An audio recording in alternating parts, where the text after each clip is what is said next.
I'm Dan, your host. This video is going to be a walkthrough of a property that I bought sight unseen 3 months ago for the purpose of building our second and third Airbnbs. This is going to be the first video in a series about building these Airbnbs, where today we're just going to plot out where the house and the geodome are going to be located on the land. If you find this useful, or if you want us to help you figure out how to start your own Airbnb, please like and subscribe, leave a comment, send me a message. Let's get on with the land tour. So we have about a ½ acre, which isn't that much, and the purpose here is to build 2 units. There's going to be a house and a geodome, and they're going to be connected. And we want to be able to rent out them together or separate. So we need to find areas that work for that. So let's get on with the tour of the land. Come on with me. So we don't have a driveway yet, so you have to be a little careful entering, as it's mostly sand, rocks, and shrubs, with plenty of cactuses thrown inside. So let's let our camera women traverse the landscape.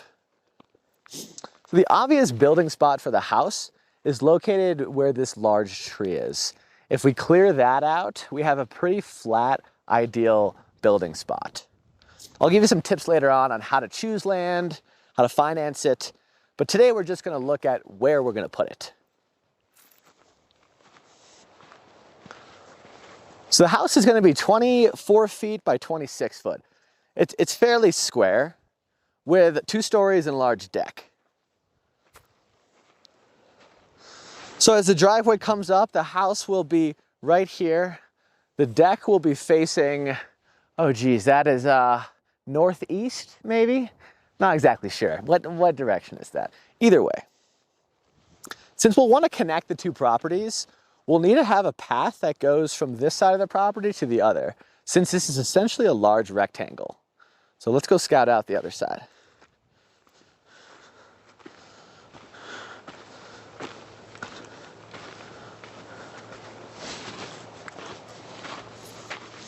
As you can see, there's a large drainage that runs through the property, which is really not ideal from a path perspective.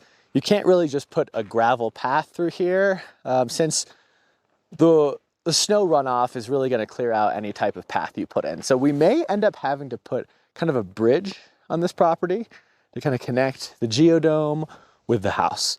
Let's go look at where the geodome's going.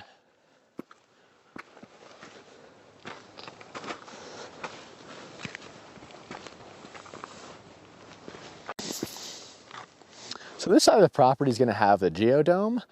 The geodome is going to be a 24-foot geodome on a rectangular deck. It's going to be 24 by 28 feet.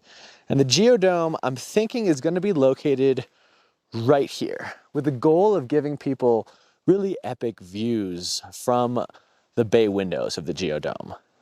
Now, we're going to put an off-grid bathroom that's going to have a shower. It's going to have an incineration toilet. We're going to put that outside the dome.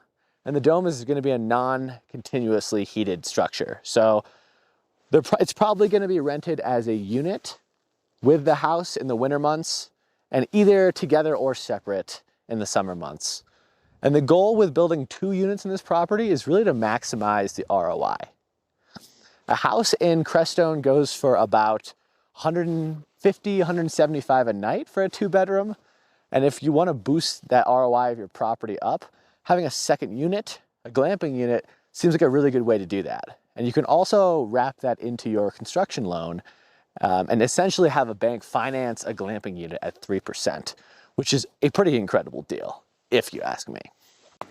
So some more details about the land. This property is actually located on municipal water, sewer with power right attached to it. So it was pretty easy to get hooked up to the grid, if you will. There are other plots of land that are closer to $5,000 an acre where you'd have to put in your own septic system and well. But here you're able to use kind of the municipal systems to get really easy and cheap access, which was really nice.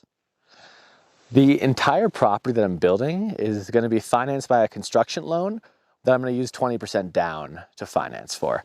So the house is going to be about $400,000 and the geodome is going to be about $55,000, all wrapped into one master loan. I bought the land and did some construction and design work with my my builder before we started, and all of that can be counted against the down payment that you have to put on your house. So if you already have land and you're looking to develop a house on it, the true value of that land will count against the 20% that you need to put down to finance the house. So you may already have something along the way. So let's talk about buying vacant land. The first step in buying vacant land is to choose a market, and we're gonna call that a given at this point. We'll have another video on how to choose a market, but for the purposes of this land video, let's assume you have a market picked out. Maybe it's near a national park, maybe it's close to your house. Those are all good things to go by. But assuming you know where your land needs to be located, you need to find a plot of land that's suitable for building. Now, one of the easiest ways and most reasonable ways for a layman that doesn't know anything about building to do that is to first find your builder. Now, builders know a lot about land, about how buildable certain land is. Now, if you buy a plot that you think might be amazing, the grading on it might end up costing your builder $50,000 or more extra dollars in the build. So buying a land that's especially suitable for building is really important. How I would recommend you do that is to first find your builder, give him a list of plots that you like, and work out a fee agreement with him where he goes around and evaluates the suitability of those lands for building. That's how I did this. I had my builder, Adam Fries of Sun Peak Builders. Thanks, Adam. I had him drive around Crestone and evaluate about 7 different plots to see how reasonable they are for building, who the neighbors were nearby, what part of town. There's a lot of factors that'll go into that land. But once he said, this is your land, you slap the money down and you pay for it. Now, that land you buy will count against the loan, like I mentioned before. So you'll have to put down less of a down payment because you've already outlaid the land search fee and the land cost. But congratulations, after you have completed those steps, you have a plot of land and you are on your way to owning and building an Airbnb. This is my land. I'll do what I want with it.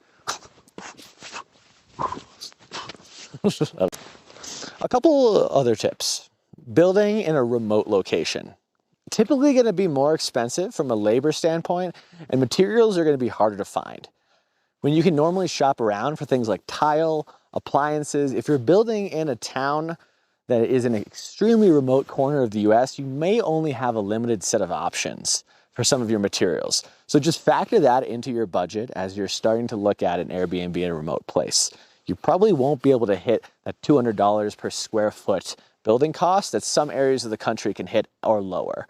You're probably looking closer to $250, $300, depending on the size and the square footage of your house. If you found this video useful, or if you're interested in following the continued series on building our second and third units in Crestone, please hit that like and subscribe button. It would really help us with the YouTube algorithm.